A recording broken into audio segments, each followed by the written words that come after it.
Ai, ai, como será a rotina quando as aulas voltarem?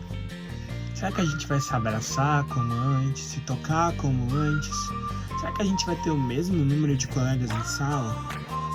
Será que a sala vai ser cheia? Ok, dá pra gente pensar.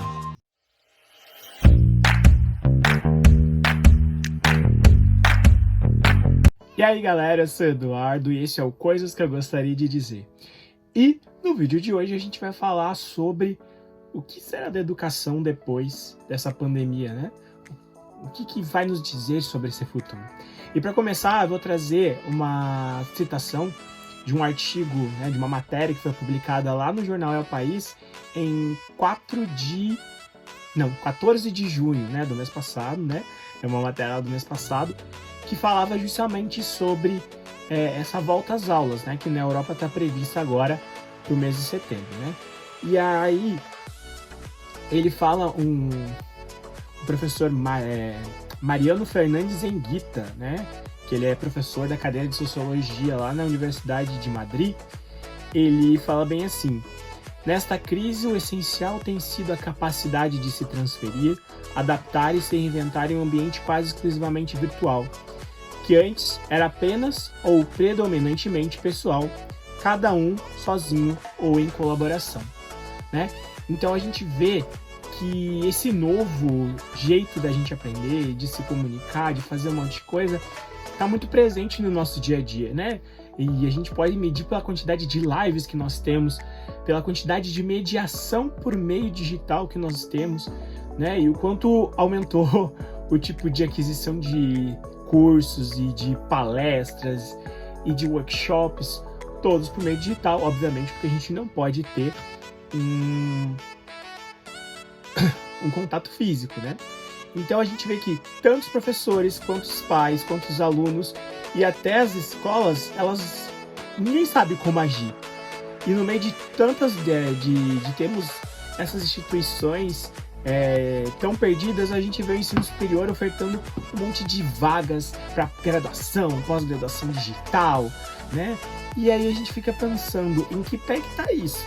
Porque a gente vê que o pessoal da educação básica está sofrendo, mas o pessoal da faculdade está trazendo inúmeras sugestões de cursos, né? Mas são abordagens diferentes, né? Então, quando você está na educação básica, você tem uma necessidade diferente de quando você está na educação superior. Na educação superior, meio que coloca a gente para caminhar com os nossos próprios pés, né? Mas, e aí eu pergunto para vocês, como é que está a nossa capacidade de transferência e de recebimento de informação nesse aspecto todo, né? Lendo esse artigo do El País, que eu vou colocar na descrição do vídeo, me fez ter vários insights e várias perguntas em relação a como vai ser o futuro, né? Então, qual que é a nossa realidade? Eu não estou falando só do contexto brasileiro, porque lá no artigo está falando da realidade da Espanha, né? Então vamos ver que isso é um contexto global, né? Então, de um lado a gente tem as pessoas que têm capacidades técnicas e tecnológicas para ter acesso a salas virtuais, para ter acesso a várias coisas, né? Mas que lutam para entender como é que funciona essa ferramenta. De outra, nós temos pessoas que não têm condições econômicas e sociais para acessar as plataformas, né? É uma coisa que a ONG Save the Children chama de segregação socioeconômica. E vejam bem, gente, não é só quesito Brasil, é quesito mundo. Então a gente tem que ficar muito ligado nesse aspecto, né? E aí eu conto para vocês, eu descobri que aqui no Brasil a gente está tendo algumas alternativas, podemos dizer assim, para que os alunos possam ter acesso a essa educação, de alguma maneira, né? Então, para amenizar isso, o que o governo de São Paulo e de Ceará fizeram? Eles fizeram parcerias com rádios. Então, o conteúdo que se é dado para os alunos presencialmente também é divulgado, não somente na internet, mas também através desse meio de comunicação que é o rádio. E aqui no meu estado, o Paraná, as aulas estão sendo vinculadas na TV digital, né? Então, você digita lá o ponto alguma coisa e você vai estar acessando as aulas para a educação básica, né? E eu tô falando isso num quesito escola pública, porque a particular está toda baseada, né, nas aulas online e trazer as atividades em ambientes virtuais de aprendizagem, né? Então a gente está falando de situações socioeconômicas divergentes, né? E essa semana eu estava pesquisando sobre o assunto, na verdade, desde a semana passada, e uma fala do prefeito lá de BH, né, me chamou muita atenção. Ele foi entrevistado no G1 falando sobre esse contexto digital, né, e de ter aulas online. Aí ele falou bem assim, né? Falar em ensino remoto é de um cinismo, de um desconhecimento da pobreza absoluto. Nós estamos falando de lugar que não tem água, não tem luz. Nós estamos dando cesta básica em ocupação e eles não têm luz. Não é internet. Eles não têm luz, né? E essa fala dele é de uma importância enorme para a gente entender como a diferença socioeconômica acaba com a educação, né? E aí eu continuo a ler aquele livro que eu falei para vocês, lá da educação, a comunicação na educação, do Jesus Martim Barbeiro, e ele traz justamente isso, o quanto a educação está presa a quem tem posses, né?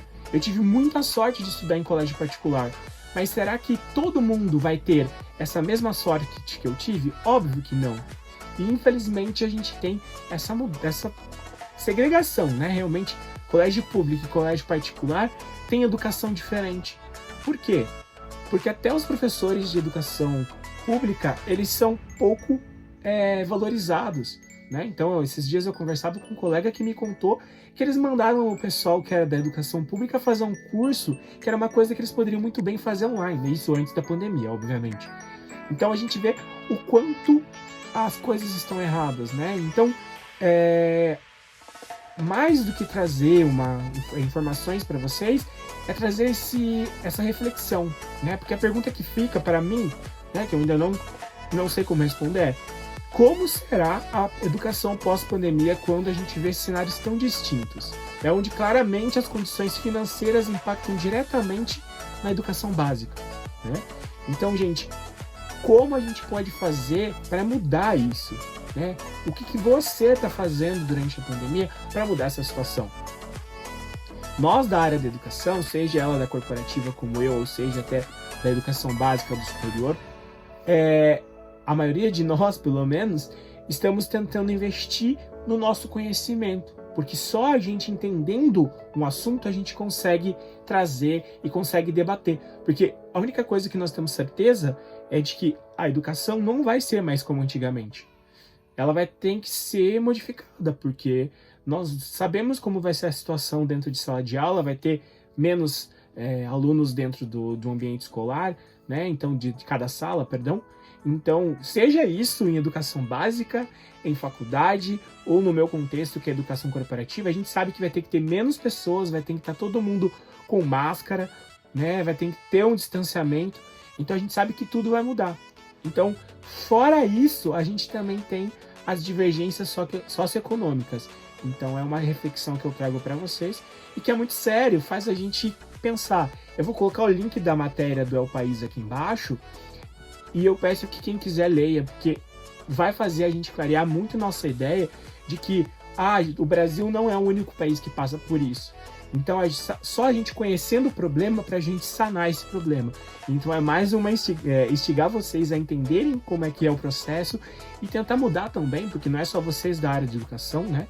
Se a gente que está estudando educação corre atrás, quem é da área de direito também pode, da área de medicina, né? Porque todo mundo vai estar interligado por conta dessa pandemia que a gente teve. Então, isso é o que eu queria trazer para vocês hoje. Espero que vocês tenham gostado do assunto e a gente se vê numa próxima conversa, né? Então não esqueçam de curtir, comentar, compartilhar e aumentar a nossa rede de conhecimento. Até a próxima. Beijos!